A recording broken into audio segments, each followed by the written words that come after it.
for so long, and my eyes stare the setting sun. Bon, alors on commence. Il y a Monsieur Gara qui picole parce qu'il a eu quelques problèmes de connexion. Il est dans la technologie, il est sur un site internet, je vais vous le détailler. Mais bon, on a eu quelques petits problèmes. Donc, je vais faire je dis à chaque fois un tour de table, mais il n'y a pas de table, donc c'est ça qui est marrant avec Internet et avec Zoom. Donc, je vais commencer, je ne sais pas dans quel ordre, par Monsieur Gara. Donc, merci. On dit en anglais « Honor » de bikeelite.eu, un superbe site qui vend des pièces détachées pour des véhicules anciens, que je connais depuis longtemps, névropathe, mais ça, de toute façon, je ferai le tour. Il aime bien les véhicules militaires, il aime bien les motos, il aime bien les autos, il aime bien les jolies filles, il aime bien tout. Et puis, voilà, c'est un vrai ami, même si c'est un gros boulet sur un ordinateur. C'est vrai. Deuxième, c'est José Alves, qui est formateur, consultant formateur spécialisé auto et moto. Pour situer qui sait tout faire, il était directeur de la, si je dis pas de bêtises, de la concession Patrick Ponce sur l'avenue de la Grande Armée, une autre époque. J'ai un poteau. C'est vrai, c'est le concurrent d'en face, pardon. Oui, d'ailleurs, je rebois un coup d'ailleurs parce qu'on emmerde la loi E20 ici. Hein, voilà. Et donc, voilà. Et puis, c'est une avant-première, pour ceux qui ne le savent pas. Il a créé un site internet qui s'appelle Lead to Ride et qui est destiné à aider les concessionnaires moto sur la gestion globale et en particulier sur tout ce qui est VO moto, qui est très intéressant aussi. Et c'est pour ça. Et on a fait des formations ensemble et c'est un mec bien. Et puis, un point important avant que je ne parle de Frédéric, c'est que vous avez compris que pour ceux qui connaissent Audiard, un barbu, c'est un barbu. 3 barbus, c'est des barbouzes. Donc, vous avez vu, je n'ai pas fait exprès, mais j'ai 3 barbus auto. Hein, là. Et en plus, ils étaient avant le confinement, ils étaient déjà barbus. Et donc, le troisième, qui sait faire les choses. Donc, il a un truc à boire, il a une bière dans la main et il est dans sa carif pour être tranquille. Donc, la grande classe. Et Fred, c'est un ami de 30 ans. Hein, je pense que c'est à peu près ça. Quoi. Ça doit pas être très loin. 96, vous faites le calcul, je suis fatigué. Ouais, 20, ouais. Donc, voilà. Ouais. Et un grand névropathe. Il a une anecdote. Vous allez comprendre que c'est un mec qui est très carré, donc il travaille dans une très grosse société qui fait de la location longue durée, il fait des calculs, il est hyper sérieux avec des choses, avec des grosses responsabilités. Mais par contre, dans la vie privée, des fois, il y a des choses, quand ça touche le véhicule, il y a des petits problèmes psychologiques. Et donc, tiens, justement, je vais commencer avec toi et puis on parle d'auto, de moto, de tout ce qu'on veut. Et puis moi, ce que je veux, c'est que tu parles de scooter parce qu'on n'a encore jamais parlé de scooter sur Apéro Auto. Et dans une autre vie, tu les as toujours. De toute façon, il y en a un qui est juste derrière. D'ailleurs, je le vois. Ouais, on voit un petit scoot derrière, ouais. Le Lambi. Ouais, c'est quoi? C'est un Vijay. Il vient d'Inde. Bien. Voilà. Donc on est dans l'ésotérique. Donc, tu nous racontes, je sais plus si c'est celui-là ou c'est le Lambretta que tu avais remonté dans la nuit. Raconte-nous un peu et puis ce qui arrivait après.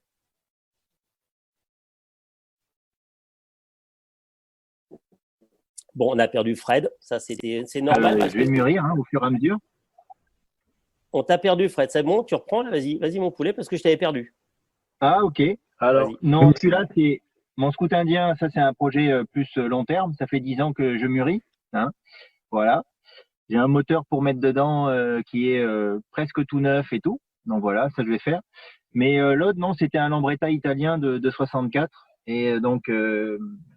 un ami à moi était absolument fan de scooter. Il en avait juste, je sais pas, peut-être une vingtaine. Il m'avait dit, ça serait sympa qu'on aille voir le comité des fêtes de la Barrière Saint-Marc. Donc, c'est à côté d'Orléans, fait une petite exhibition de voitures anciennes et de 2 roues chaque année. Et donc, on s'est dit qu'on allait s'inscrire et participer à ça. Sauf que mon Lambretta était encore un peu en pièces à cette époque-là, donc le Lambretta italien.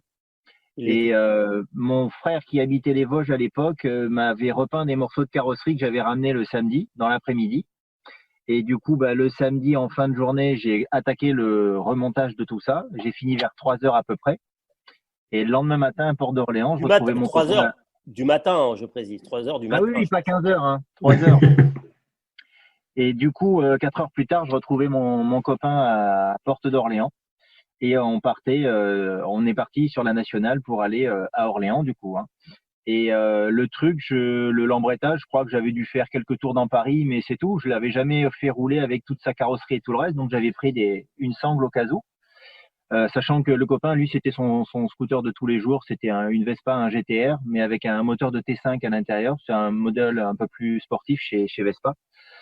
Et on fait notre route. Donc, plutôt bien. On s'est fait frôler les miches par des motards à un moment donné qui ont dû trouver ça drôle sur le moment. Nous, un peu moins. La journée se passe nickel. Pas une panne, rien, super. En plus, moi, j'avais mis un petit pantalon beurre frais, donc il était exclu que je m'agenouille ou que quoi que ce soit. Voilà, et un peu l'esprit mode, un peu, hein, pour ceux qui connaissent. Ouais. Le circuit était sympa parce que c'est 2 ronds-points qui neutralisent et du coup ça fait une forme de bielle. Et donc on fait un tour de rond-point, une ligne droite, un tour de rond-point, une ligne droite. C'était assez sympa. Nous, comme nos scooters, c'était des 2 temps avec un pot de détente, un carburateur, ça marchait assez bien. Et ils nous avaient mis avec toutes les pétoires, je sais pas, les monégoyons, les motobécanes, qui avaient la même cylindrée, mais qui sont intraficables. Par construction, ces trucs-là peuvent pas rouler. Donc, nous, on roulait un peu plus vite que tout le monde, ça nous a bien amusé. Voilà. Et la journée de dimanche se passe bien. On repart avec nos petites plaques commémoratives, super content. On prend la nationale pour rentrer sur Paris. Et puis, à un moment donné, sur Étampes, j'entends plus rien. Je me rends compte que derrière moi, il n'y a plus personne. Et je me dis, merde, mais à quel moment il s'est arrêté? Je sais pas. Et le problème, c'est qu'à cet endroit-là, on peut pas faire demi-tour. Il y a une espèce de rail en béton. Donc, j'ai dû faire, je sais pas, peut-être 5 kilomètres pour repartir dans l'autre sens, retrouver mon copain là où il était. Et au final, c'était son joint spi sur l'arbre sur le vilebrequin de son scooter qui avait rendu l'âme. Donc, mort. Pourtant, Italien. c'est un scooter qui roule. Voilà. Pourtant, c'est un scooter qui roulait tous les jours depuis, je sais pas, quasiment 1 an, sans problème. Donc, moi, avec mon truc improbable, finalement, je sors ma fameuse sangle qui était pas pour moi. J'avais un petit porte-bagages qui allait servir à quelque chose, qui était juste là pour le style. J'enroule la sangle autour, on la passe autour de sa fourche de Vespa et on commence à rouler à 30, à 40, à 50, puis à la fin on était à 70 globalement sur des roues de 10 pouces, hein, donc c'est à peu près grand comme ça. Voilà. Et puis moi, un peu habitué à l'automobile, à rouler en voiture, je réfléchis pas. National 19, je prends la 6. Pourquoi faire? Je suis en train de tracter un scooter. Bon. Et à un moment donné, un motard nous voit, donc on essaye d'apprendre une posture un peu digne, de sourire, et puis il nous rattrape en, je sais pas, une demi-seconde, et là il se met à me parler. Mais moi, Un motard de la police, hein. Comprenez bien, un motard de la police. Oui, Ah oui. un motard qui nous suit. Oui, un motard de la police, tout à fait. Et il se met à nous parler, mais le problème c'est que nous, avec nos pétarelles, ça faisait 2 heures qu'on roulait, on était capable d'entendre. Donc j'ai pris encore une fois mon sourire le plus niais possible, en faisant des grands signes de tête. Et du coup, en prenant toujours la 6, là où il y a la descente et après la descente à 70, on est passé devant le poste de police où il nous attendait à côté de sa moto et on lui a souri comme de niais. Là, il s'est dit, qu'est-ce que je fais? Donc là, je crois qu'il a lâché l'affaire. Et là, on a pris le périph. Sachant que ce copain, à l'époque, son garage était sur Bagneux, j'aurais dû prendre le périph ouest et forcément, j'ai pris le périph est. Donc, dans le mauvais sens. Lui, évidemment, à chaque fois, il m'a expliqué après qu'il avait hurlé pendant un quart d'heure, mais bon, je sais pas, j'ai dû faire un blocage ce jour-là. Et donc, je prends le périph du mauvais côté. Et ce qui est pas marrant quand on prend le périph là, c'est qu'on arrive sur la gauche du périph, sur la voie de gauche, avec une espèce de zébra pointu. Ouais, avant la porte d'Italie, là. Voilà, exactement. Et c'est pile poil là que, pour une fois, la sangle a décidé de s'enrouler sur la roue avant du scooter de mon copain. Alors qu'on avait réussi à la garder tendue, genre pendant 50 bornes, parce qu'étant à peu près à 50 bornes, là, blanc. Et puis la roue de 10 pouces, elle s'est enfouie dans le sol instantanément. Le copain, il a fait une chute directe. Derrière, il y avait des voitures qui n'ont pas pu prendre le périph tout de suite. Hein. Elles ont dû attendre qu'on se relève, et etc. Donc lui était un petit peu énervé puisque là il m'explique que ça faisait 10 minutes qu'il me hurlait de pas dans ce sens-là, ne prends pas le périph. Bon voilà. Et on a fini par remettre ça d'équerre à peu près. Je l'ai retracté. On a réussi à retraverser les voies sans se faire avoir par une voiture. On a ramené la voiture dans son box de l'époque. Et puis là, j'ai jamais retrouvé cette photo. Elle doit être dans un disque dur quelque part où il monte son coude et il a juste tout le coude qui est rouge, quoi. Voilà. Donc là, c'était une assez longue journée et on a cumulé un peu le nombre de choses un peu à pas faire ou à éviter. Voilà. Et ce scoot, du coup, je l'ai toujours fait rouler comme ça. Je n'ai jamais ouvert le moteur. Il a toujours été impeccable. Donc, comme quoi, hein, Comme quoi, Des quand fois, faut pas t'es toucher. un dingue. Non, mais c'est un mec qui est responsable, qui a des enfants maintenant, etc. Mais bon, voilà, Ah quand oui, tu mais le pas à l'époque. connais, tu t'attends pas à ce genre de dérive. Mais en parlant de dérive de psychopathe, José, sur le fait, toi, c'est plus sur. Là, on va reparler sur un. On Je peux reviendra. intervenir sur le scooter là ou pas, Ouais, vas-y. François? Ouais. Je ne sais pas, Fred, si tu connais le Cushman. Oui, le scooter Alors, qu'on a aussi vu comme scooter de débarquement à tort un peu. absolument, qui n'a jamais été celui du débarquement en l'occurrence. Donc, j'ai le plus petit véhicule de l'armée américaine qui avait libéré l'Europe. C'était dans mes moyens financiers déjà. C'est plus facile qu'un Dakota ou un Sherman. J'ai acheté à un moment donné un collectionneur qui avait entreposé ça quelques années, un Cushman, qui est aussi un petit scooter, qui était dédié à l'armée américaine. Il y a 4200 qui ont été fabriqués, qui était aéroportable et qui était à 350 cm3 de mémoire et de vitesse. Et j'ai acheté ça, je l'ai remisé. Bon, à un moment donné, ça a fini.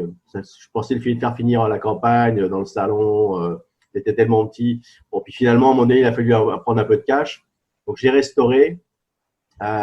J'ai fait une culbute sur ce Cushman. Alors, bizarrement, c'est un véhicule qui a été construit à 4200 exemplaires, qui a jamais pris une cote monumentale, alors que c'est un véhicule qui est vraiment sympa, qui a des groues de Dakota au niveau de la queue arrière, piqué à l'avion au niveau des pneumatiques. Pour le pneumatique du Cushman, c'est des roues de Dakota. C'est marrant comme tout. Tous les mecs en rêvaient pour faire les beaux, le ventre plat, habillés en parachutiste. Souvent les anciens arrière-petits-fils de pétainistes, faut pas se cacher la vérité. C'est dingue comment et tu sais que c'est quand même dingue comment il se décrit bien quand même. Oui, c'est fondamental. Nous, on s'est enrichi comme on a pu, François. Nous, voilà. Je suis en train de voir à quoi ça ressemble, c'est très sympa. Merci, c'est gentil. Non, Bah, François, imaginez-le Non, mais on encore parlait plus pas de gros. ton sexe, Alex. Hein. Non, c'est dommage, plus tard. Et l'écran n'est pas assez large. Non, mais ce véhicule était super sympa. J'ai failli acheter un Sherman à un moment donné, mais bon, ça n'a pas suivi. Mais ce véhicule était le plus petit, on le voit souvent dans les musées. C'est un très bon souvenir. Tous les gamins rêvaient de l'avoir pour les commémorations parce que, bon, après, quand il faut mettre le pognon sur la table, il y a moins de monde. Et puis, je l'ai vendu. Mais c'est un très bon souvenir. Je l'ai restauré de façon historique. Et c'est vrai que j'ai fait rouler à mon fils Mathias. À l'époque, il devait avoir 13 ans. Alors, le concept était simple, tu t'éclates, mais tu éclates la machine, je t'éclate aussi. Parce que je l'ai restauré à fond pour le vendre, mais c'est sa première expérience à lui. Voilà, bon, Alex, comme du coup, là, tu nous as tout coupé sur ma transition magnifique. Tu sais comment je suis. Moi, non, mais voilà, donc du coup, comme c'est toi qui parles et qui monopolise un peu l'attention, comme tu parles de ton fils, on va parler de sa génitrice. Et tu nous parles comment tu l'as draguée, parce que franchement, elle avait quand même des problèmes psychologiques déjà à l'époque quand même, parce que pour que tu la dragues avec la caisse, il faut que tu reviennes sur le sujet.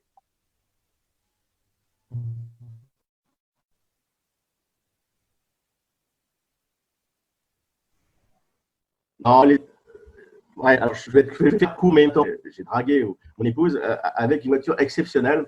À l'époque, j'étais plutôt moto que voiture. Et ma mère avait des concepts de voiture assez panzer, assez solide. C'était plutôt l'acier Volvo, l'acier suédois. Donc, il y avait des fondamentaux chez elle. Il fallait acheter un gros tank. Donc, elle a commencé par une 345 GL Volvo. Je ne sais pas si vous vous souvenez du concept. Mais c'est boîte automatique, les garçons. Donc, hyper romantique, fun, 5 portes. Le truc, bon, la nana, ce qui était intéressée par toi, c'était vraiment merveilleux parce que la voiture n'apportait strictement rien. Mais à l'époque, tu étais jeune et beau. Oui, voilà. ça compense. Et moins poilu, a priori. Et une fréquence sexuelle plus régulière.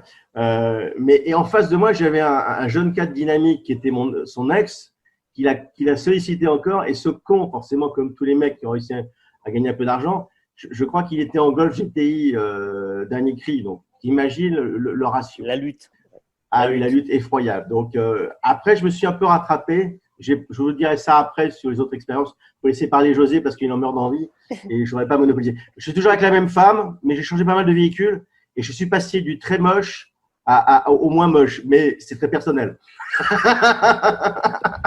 Bon, José, quand tu as failli, raconte-nous quand tu as failli, quand tu as cru que tu allais mourir dans un rêve en voiture et explique-nous pourquoi. Ouais, alors Alors le truc, c'est que j'ai beaucoup roulé en moto et je roule beaucoup moins parce que je roulais vraiment très très fort sur route et je roule beaucoup en voiture. Je fais entre 60 et 80 000 km par an.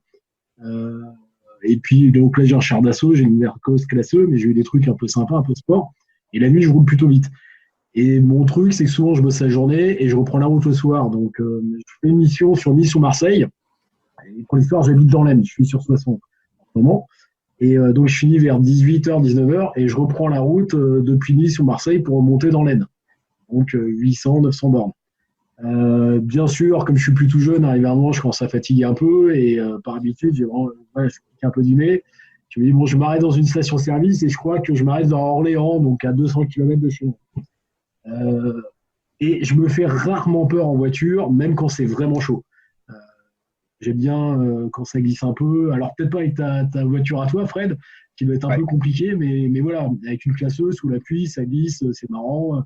Je fais des tours de rond-point avec le paquebot débranché. Donc, en voiture, j'ai pas vraiment peur. Et là, je suis fatigué, je m'arrête et je sais pas à quel moment je m'endors. Je sais que je m'arrête, je me gare un peu à l'arrache et puis à un moment donné, je pense que je suis plus ou moins réveillé, je dors à moitié, vous savez, l'état où tu es un peu entre deux en fait. Et ça devait faire quelques minutes que j'avais dû m'endormir. Et je m'étais garé dans une station-service, mais face, je crois, de mémoire, à la sortie des bagnoles ou à l'entrée des bagnoles. Et à un moment donné, j'ai un camion qui éclaire l'intérieur de l'habitacle. Et dans mon inconscient, en fait, j'ouvre les yeux et je vois le camion, j'entends le bruit. Et pour moi, en fait, je viens de m'endormir au volant, je suis sur l'autoroute et je vais me taper de face le camion. Et vraiment, et je vois le truc arriver, et je monte sur les freins, je mets un gros coup de volant, mais un truc de dingue. Et en fait, je suis en train de dormir, et je mets mais facilement 1 minute, et le camion, bon, il arrive devant moi, en fait, il tourne parce qu'il devait tourner, et je mets 1 minute à comprendre que je suis à l'arrêt, que je suis dans une station-service, et qu'en fait, il ne s'est rien passé du tout. Et je crois que c'est ma plus grosse frayeur, ça m'est arrivé, je crois, l'année dernière, et je crois que c'est ma plus grosse frayeur en bagnole. Je crois que je me suis jamais autant fait peur. J'étais complètement à l'arrêt. Non, c'est pas l'ecstasy, c'est la classeuse, parce qu'en fait, c'est ça qui est dangereux, c'est de rouler en Mercedes. C'est ton côté chauffeur de taxi, voilà, c'est ça. C'est ça, j'hésitais entre les deux. Et Fred, du coup, je rebondis rapidos, parce que là, c'est facile, parce que la grosse merguez propulsion, où tu fais des grosses frayeurs, mais tu t'en rends pas compte et c'est chaud. C'était assis dedans, la merguez dont on va parler, que tu es allé chercher en Allemagne. Raconte-nous en 2 mots. Enfin, même en plusieurs. Quand j'étais gamin, on s'est arrêté sur l'autoroute avec mes parents et il y avait un Prestige automobile, je crois. C'était un magazine qui avait déjà disparu et on le retrouvait encore cellophané par paquet de 3. Et le journaliste de l'époque essayait une Carif. Et là, cet article, je le connais par cœur, etc. Je le trouve super. En gros, petite voiture, discrète, chic à l'intérieur, tempérament volcanique, un truc de pilote. Je me suis toujours dit, faut que j'ai ça. C'est pas rouge, c'est pas pointu, c'est assez discret, un peu le understatement. Donc voilà, j'ai toujours regardé ça. Et puis un jour, j'en trouve une, mais en Allemagne. Donc je vais chercher l'auto là-bas. Et je fais le trajet de nuit en train avec un écolo qui m'explique que bientôt les voitures rouleront à l'eau. Donc, je l'ai laissé dormir. Hein. Et le lendemain, je vais voir mon vendeur. Dans son showroom, il y avait une Modena Speeder, une 360. Je dis, bon, il doit quand même savoir ce qu'il fait. Voilà. Le bureau des immatriculations, enfin, je crois que c'était ça, mais je suis pas sûr. Ils nous ont envoyé bouler parce qu'on n'était pas à l'heure. Du coup, l'Allemagne, l'ordre allemand, et c'est faut arriver à l'heure. Voilà, pas de papier, c'était pas possible. Bon, et donc là, en Allemagne, en gros, si on veut quitter le pays avec une voiture, faut avoir des plaques. Et là, les plaques, Verboten, nicht, rien. Bon, donc le gars me regarde, il est embêté, et puis il finit par me dire, je vais vous prêter mes plaques, les fameuses plaques rouges, un peu comme des W Garage. Et en Allemagne, ça a une carte grise propre, et on remplit les détails du véhicule dedans. Donc, il me file le petit carnet rose, les 2 plaques rouges, et je repars comme ça avec mes plaques rouges de marchand. Le but du jeu, c'était d'aller de Berlin à Francfort, de Berlin au Nürburgring, parce que c'était en août pour le Oldtimer Grand Prix Festival, si je me trompe pas dans le nom. Et là, faut vraiment y aller une fois dans sa vie autour du 15 août. c'est là où j'ai vu, je sais pas, une quinzaine de DeLorean alignés côte à côte, oui. une trentaine de Cobra, enfin, toutes les psychoses de la bagnole sont là. À part l'Angleterre, je connais peu d'endroits où c'est un tel nid à bagnole. Et sur la route, donc je suis Francfort, nickel. Sauf que j'ai réappris ma géo à ce moment-là parce que je me suis rendu compte qu'au bout d'une demi-heure, je suivais Francfort am Main et pas am Rhein ou un truc dans le genre. Donc j'étais pas vers le bon Francfort. J'ai appris qu'il y avait deux Francfort. Voilà. Donc je fais demi-tour. Et puis là, la jauge à essence, elle commençait un petit peu à baisser. Et puis je vois des stations Aral. Aral, je vois pas ce que c'est. Ils ont jamais gagné rien en Formule 1. Moi, je m'arrête que pour un pétrolier, du Shell, Ouais, c'est un un peu truc comme qui Jacques marche. Brel avec les Santons. Voilà. Et au bout d'un moment, elle commence à faire un peu des à-coups. Et c'est une auto où il n'y a pas de flector, il n'y a pas de caoutchouc dans la transmission. C'est du vilebrequin jusqu'aux roues arrière. C'est tout de dent à dent, de pignon à pignon. Donc, quand tu as fait des à-coups, c'est vraiment violent. Bref, ça me panique un peu. Je me gare aussitôt. Et là, je me mets en quête d'une bonne âme charitable avec le peu d'allemand que j'ai réussi à retenir de l'école. Et au final, un Allemand veut bien me dépanner. Donc, il me montre son véhicule. C'était un Cayenne. Donc ça venait tout juste de sortir. On était en 2003. Donc, je monte dans son char d'assaut. On va à la station essence. Là, je m'achète un bidon. Le seul qu'il y avait, il était rose. Donc, il me fait schöne Farbe. Oui, jolie couleur. Te fous pas de ma gueule. Tu crois que tu avais une ouverture avec le teuton ou pas avec ton Hey, arrosoir rose? Je sais pas. Il avait tout le temps une sucette à la bouche. J'avoue que sur le moment, j'y ai pas pensé. Mais bon. Et au final, pour l'anecdote, ce canister, puisque c'est le mot allemand, si un jour ça vous arrive, moi j'osais pas dire tank, j'avais peur que ça rappelle des souvenirs, donc j'ai essayé de trouver un mot autour de réservoir. Donc j'ai pas dit C'est pas tank, j'ai ma pas dit marque Thunder. préférée. Voilà, exactement. Et donc ce jerrycan est toujours dans le coffre, il est effectivement rose, mais honnêtement, c'est à peu près le seul que j'ai où je me suis jamais fait pisser une goutte d'essence. J'attends encore de trouver ça sur le marché en France. La fabrication allemande d'avant-guerre. Voilà, exactement. Et au final, je remets de l'essence dedans et puis j'arrive au Oldtimer Grand Prix et tout se passe bien. Mais comme à l'époque, je connaissais pas encore ces voitures-là, je roule un petit peu. On est en Allemagne, c'est illimité, donc je me dis je peux au moins rouler à 180. C'est le maximum du français moyen, donc je me dis je m'autorise ça. Et c'est vrai que dans les grandes courbes, elle élargissait quoi, un peu comme si elle s'ouvrirait. C'était un peu bizarre. Et après coup, en fait, l'amortisseur avant était mais complètement mort. Il avait plus du tout d'huile. Et François, tu avais roulé un peu à côté de moi sur la 6 à un moment donné. Et on était qu'à 110 puisque là, on était en France. Et il voyait pas la roue en fait. Elle driblait tellement qu'il la voyait pas. Et c'est marrant parce qu'au volant, c'était pas violent. Le volant se coupait pas c'est un Pullman. Voilà, elle m'isole de la route, un peu comme une DS, tu vois, ou une ESN, je sais pas. Je crois me souvenir que je l'ai vu au même endroit. Je pense que c'est toujours un problème à cet endroit-là, c'est-à-dire dans la grande courbe de la porte d'Orléans, en fait, où elle driblait comme ça. Je pense qu'il doit y avoir il y a un signe indien, à mon avis, à cet endroit-là. T'es maudit quelque part par rapport à ça. C'est ça, exactement. Et donc, comme on parlait de la fabrication d'avant-guerre, moi, je vais parler à Alex parce que la fabrication d'avant-guerre, je vais faire la sortie de son histoire, c'est-à-dire que donc il va raconter quelques éléments par rapport à un véhicule qu'il a acheté, mais rassurez-vous, il n'est pas allemand, mais il est en panne dans un garage. Il a besoin d'un ami, c'est moi, pour le sortir avec mon véhicule à moitié anglais, à moitié allemand, parce qu'il ne marche plus. Donc, c'est quoi ta merguez dont tu voulais nous parler? Non, je suis en panne depuis 6 mois, j'ai pas le temps de m'en occuper. J'ai restauré pendant X temps une Jeep Ford Early de 1942. Et je l'ai restauré top concours avec les meilleurs matériaux qu'on puisse trouver, collection, en faisant bien attention avec les caches leviers en caoutchouc. En 42, on est sur du Harley, donc il y a encore du caoutchouc. Après, économie de guerre, on met du bois pour tout ce qui est sur le capot. Les faits, rien que les faits, Alexandre. Oui, pardon, monsieur le président. Alors, la petite fille dans le bois, c'est pas moi. Par contre, la bagnole, c'est moi. J'ai mis 15 ans pour la restaurer, cette voiture. Entre ma femme, les enfants et le boulot, je suis tombé sur un carrossier,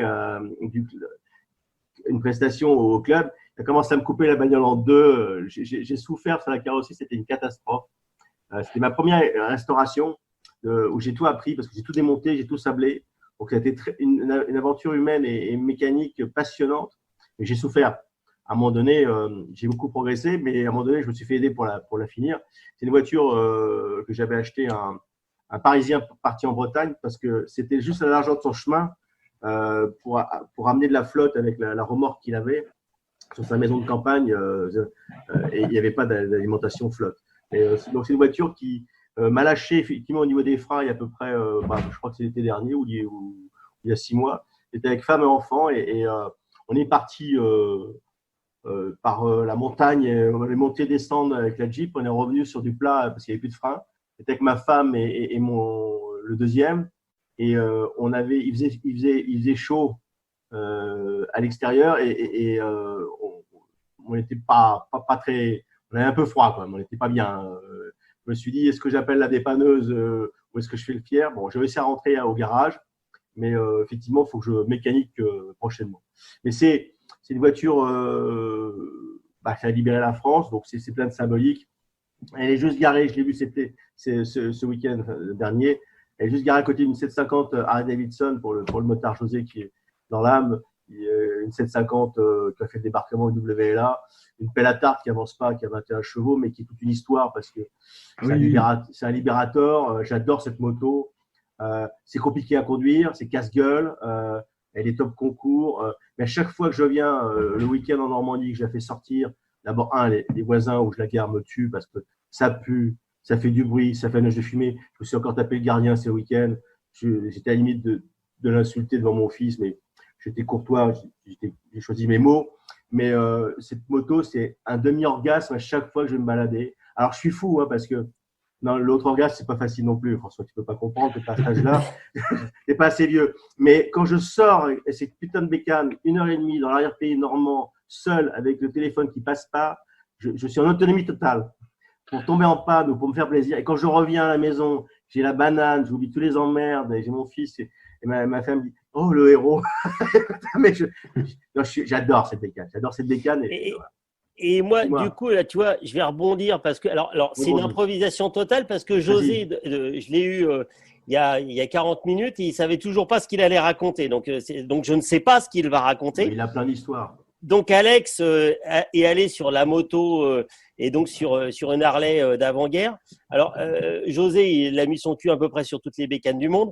Et je pense, beaucoup. Oui. Et a beaucoup roulé. Et alors, je lui ai dit, donc le principe de l'émission, c'est que tu racontes une anecdote. Donc, comme il a des petits problèmes psychologiques, il n'a pas bien compris encore. Donc, José, tu nous racontes quoi? Il va rebondir. Alors, il dormait sur une autoroute et à un moment donné… Non, ça aurait presque pu être ça aussi.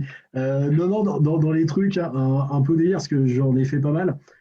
J'ai bossé pour un mec qui s'appelle Thierry Staps, que vous connaissez peut-être, patron de Paradise, avenue de la Grande Armée, entre autres. Et Thierry est un mec qui est complètement dingue. C'est une boîte… Non, Paradise, c'est quoi? C'est une boîte de nuit, c'est ça en fait? Non, Paradise Moto, avenue de la Grande Armée. Il est concessionnaire de toutes les marques un peu particulières, dès que c'est une marque. Toutes les marques haut de gamme. Exact. Non, même pas Victorino, des trucs vraiment hyper exclusifs. Et moi, je le connais depuis des années, c'était un pote. Non, il fait plutôt dans du très très très haut de gamme. Il a été importateur de Agusta par exemple à une époque. Et donc je bossais pour un mec qui s'appelait Thierry Staps, qui était complètement dingue, mais vraiment dingue. C'est un mec qui était extrêmement bon en termes de gestion et extrêmement taré sur plein d'autres choses. Donc il recrutait des gens, surtout des mécanos qui viraient dans la demi-heure. Je crois qu'en 2 ans, il avait dû recruter 150 mécanos et qu'il a dû virer sous 24 heures. Voilà, pour vous donner un ordre d'idée. Et dans les histoires, on avait un mec, un Irlandais, qui était ingénieur, et Alan, et qui était un mec qui était extrêmement bon mécanique, mais qui ne parlait pas du tout français, et on le soupçonne d'être en France. À l'époque, on le soupçonnait d'être en France, d'être un réfugié, et il nous avait fait comprendre qu'il était recherché par la police anglaise. On pense qu'il faisait partie de l'IRA, par exemple. Pour la petite histoire. Donc, pas de permis valable français.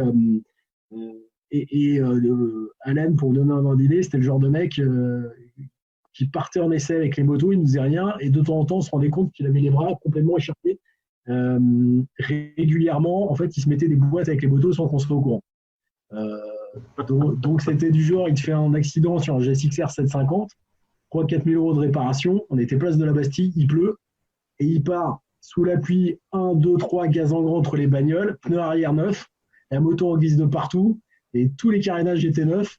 Il revient, donc tu l'insultes forcément, et il dit « Ouais, great, it's very funny ». Et le mec, en fait, voilà, là, c'était passé, puis de temps en temps, il mettait les motos par terre. Alors tout ça pour vous dire que, à côté de ça, on se fondait la gueule, et c'était complètement délire. Et le lundi, en fait, on allait faire du bar-foot avec Thierry, on allait à Villeneuve-le-Roi faire du bar-foot. Que lui aimait bien le bar-foot, et ses potes étaient champions du monde de bar-foot, machin, donc on faisait tout du bar-foot. Donc on se retrouvait pour aller au bar-foot, et un soir, on décide de… José, explique, moi je sais, explique ce que c'est en 2 mots, ce que c'est que le bar-foot. Ah, le bar-foot, c'est du ski nautique, mais sur les pieds et sans les skis. Je ne sais pas si ça vous parle. Et donc, si, on sait ce que c'est. On a l'air con comme ça, mais on sait ce que c'est. Ok. Et donc, on faisait Non, arrête de manger, toi. Défends-toi, Fred. Laisse-le pas dire des conneries sur nous comme ça aussi facilement. Et à un moment donné, on se fait une soirée là-bas au bar-foot. Donc, Thierry a une conscience à Boulogne, il en avait à Grande Armée, il en avait à Bastille. On se retrouve tous à Bastille. Et pour la petite histoire, on avait un mec qui était complètement con et débile. Et qui était un peu le mec à part, donc grosse lunette, un peu taré, un peu con. Et le reste de là-bas, en fait, on était vraiment des potes, mais dans le boulot, en dehors du boulot, et on décide d'aller à Bastille. Et ce gars-là, en fait, rêvait de rouler avec nous, parce qu'à l'époque, on roulait déjà un peu fort, mais parce qu'on roulait toujours entre nous, on roulait comme des cons. Donc on part avec plusieurs motos. Alors pour la petite histoire, moi je roulais avec une moto qui avait plus de compteur, je roulais avec une Aprilia Futura 1000, c'était un moteur de RSV 1000, ce truc-là. Et donc lui était content parce qu'il se dit putain, je vais pouvoir rouler avec eux. Donc on enchaîne, on part, on prend les quais. On est déjà sur les quais, on manque de le tuer parce que le mec en fait voyait pas grand-chose, donc il avait des lunettes à triple foyer. Donc il pensait rouler vite avec ses copains, sauf qu'il n'avait jamais roulé avec nous. Donc dès qu'on arrive sur les quais, je dis aux autres de se calmer parce que dès que ça commence à tourner, je le vois devant moi, il manque de tirer tout droit 2-3 fois. Alors on roulait pas super fort, mais par exemple j'avais Nico, un de mes potes, sur les quais qui roulait en TDM, tu avais les repose-pieds qui frottaient déjà un peu sur les quais si tu veux. Tu vois, ça commence à envoyer gentiment, mais ça envoyait. Donc on roule, on se fait tous les enchaînements, la 4, la 86, avec les motos qui bougent, qui frottent un peu, les repose-pieds, donc le mec était comme un nain, il n'arrivait pas à suivre. Et on arrive à Villeneuve, Villeneuve-le-Roi. Tu sais, tu as une grande ligne droite quand tu arrives sur Villeneuve, à côté de Valenton, tu as une énorme ligne droite, et on s'arrête un feu, et l'autre il est comme un fou, il nous dit putain, mais vous roulez comme des cons. Je lui dis non, on essaie de t'attendre, parce que d'habitude on roule un peu plus fort que ça. Sachant que moi, je n'avais pas de compteur, donc je ne savais pas à combien on roulait. Hein. Et puis, j'ai mon pote Nico, il fait vas-y, on va un peu l'énerver. Alors, pour la petite histoire, on était tous en W garage, sauf qu'on n'avait pas fait gaffe, on avait le même W garage. On était à 5 motos avec 5 motos immatriculées avec la même plaque d'IMAT. Donc, ça, c'est pour l'anecdote. Et t'as le Kermit, qu'on surnommait le Kermit, qui avait SV 650. Et donc, on démarre à Pompadour et il part, mais gaz, donc on laisse partir. Et à un moment, on roule tous la sauce. Et je devais avoir l'une des motos les plus puissantes à ce moment-là. Et je ne sais pas combien je suis, mais je sais que j'étais en 6 et aux abords de la zone rouge au moment où je le double. Donc lui, je ne sais pas combien il était et je ne sais pas combien j'étais. Et en fait, j'ai mon pote qui passe à gauche et moi je passe à droite, mais on passe à ça en fait. Et le mec, on arrive au feu et je crois qu'il a tremblé toute la soirée. Donc il nous avait fait chier pendant toute la semaine, ouais, je vais vous montrer comment je roule. Et a priori, quand on l'a doublé, il était autour des 2,30 de 40. En fait, il nous disait qu'il était à fond avec son truc, donc nous, on ne sait pas comment on était. Et le mec, en fait, s'est chié dessus, mais vraiment, il s'est vraiment chié dessus dans tous les sens du terme. Et on a été un peu con parce que je pense que moi, j'ai dû le passer à 2,40, 2,60 en gros. Mais on a failli, en gros, moi, mon rétro a dû toucher le sien quasiment, quoi. Et le gars, en fait, avec Karel, c'était à rouler avec nous. Puis à partir de ce jour-là, il n'a plus jamais voulu venir rouler avec nous. Il pensait rouler vite et voilà. Et nous, on était dans un truc normal, mais pour lui, c'était beaucoup. Donc si tu m'invites d'aller, j'ai compris que si tu m'invites à aller faire un tour de bécane avec toi, faut que je me méfie en fait. D'accord. Ouais, alors, j'ai arrêté la moto sur route en 2007-2008 à cause de ça, parce qu'en fait, tous les jours, je faisais 30 000 bornes par an par tous les temps. Je faisais un peu d'enduro à l'époque, qu'il pleuve, qu'il vente, qu'il neige, avec des BM, parce que j'étais chez BM à ce moment-là. Par exemple, sur le périph', toutes les courbes du périph' avec un 1150 RT ou avec un 12 RT, toutes les courbes du périph', je faisais frotter les repose-pieds. Tu vois, tous les enchaînements, port d'Italie, machin. Voilà. Et j'ai arrêté parce que je me faisais plus peur et je savais que ça allait mal se finir. Et ouais, à l'époque, c'était pas bien. C'était pas bien du tout. Mais des même fois, je me aujourd'hui, suis- hein, ça serait pas bien. Ah non, mais non. Donc, donc, du coup, j'ai arrêté. J'ai arrêté parce que ça a vraiment failli mal se finir et je n'arrivais pas à me faire peur. Et après, je me suis mis à la piste. Et ce qui est très drôle, c'est quand je me suis mis à la piste, je roulais quasiment moins fort sur mes premiers jours de circuit que ce que je roulais sur route. Ouais, mais Enfin, c'est marrant parce que tu vois l'épisode d'Apéro Auto qui va passer la semaine prochaine, où il y a un copain qui est chez Harley et qui a fait la même chose, qui nous racontera son petit trajet pour aller aux 24 heures du Mans à 200 de moyenne et qui après fait de la piste et dit la même chose, c'est-à-dire que il ouvrait comme un sauvage et que sur piste, et ben il a fallu qu'il se réhabitue parce que c'était pas si évident que ça de rouler aussi balade que ça, quoi. non, parce que sur piste, en fait, en moto, pour commencer à rouler vite, tu oublies les réflexes de la route, tu soignes tes trages et tu es obligé de déhancher énormément. Alors qu'en fait, sur route, tu mets tout par terre et tu sors pas le genou, ça sert à rien. Et sur piste, en fait, tu commences à rouler vite quand tu commences à poser le genou, quoi. Quand tu rentres vers l'intérieur ton centre de gravité. Et le fait de prendre beaucoup d'angles sur piste, c'est contre-productif et c'est risque de chute. Bah, moi, je vais conclure avec une petite anecdote à moi. Je ne suis pas du tout motard, j'ai le permis, mais et donc j'avais un copain qui était fan de bécane et qui m'avait poussé, qui m'avait incité, et on est parti faire un stage de pilotage chez Chemarin, avec Chemarin, au Bugatti. Et donc j'arrive là-bas et moi, comme j'ai pas de prétention en bécane du tout, autant en voiture j'ai tendance à un peu trop à rouler, mais en bécane je suis plutôt un vieillard. Et donc j'avais loué, parce qu'on pouvait louer ou venir avec sa bécane, j'avais loué un SV 650 justement, parce que ça correspondait à mon gabarit et puis je voyais pas l'intérêt d'avoir un 600 ZZR machin. Et j'arrive, il fait le brief, il dit, et d'un seul coup il se lève, il regarde, il dit, qui c'est qui a loué la 650 SV? Moi, je suis pas monsieur moto, mais quand tu as monsieur Chemarin qui te dit ça, tu dis bon, voilà. Et donc, j'ai dit c'est moi. Il me dit ah, ça c'est très bien parce que c'est pas prétentieux, tu vas apprendre. Voilà, donc on apprend, etc., à déhancher, à sortir, etc. Et le meilleur, c'est qu'il y avait un mec qui était avec un 1100 GSXR ou un truc comme ça, hein, gentil, mais un peu bambant. Et donc, il y avait un virage, on était arrêté, il nous apprenait, on partait, on tournait, truc, et on tournait autour du virage, apprendre à freiner fort et blablabla. Bla, bla, bla. Et donc, il montre, et le mec le fait, il fait n'importe quoi, il ouvre comme un ours, il suit pas ce qu'on lui a dit, il va pas chercher les freins progressifs et tout. Et là, on fait retour complet et on voit, le mec va repasser et on voit le Chemarin qui part derrière le mec. Et le mec, il commence à se coucher et le Chemarin lui fait l'extérieur, tient le guidon et lui tape sur le casque en lui faisant l'extérieur.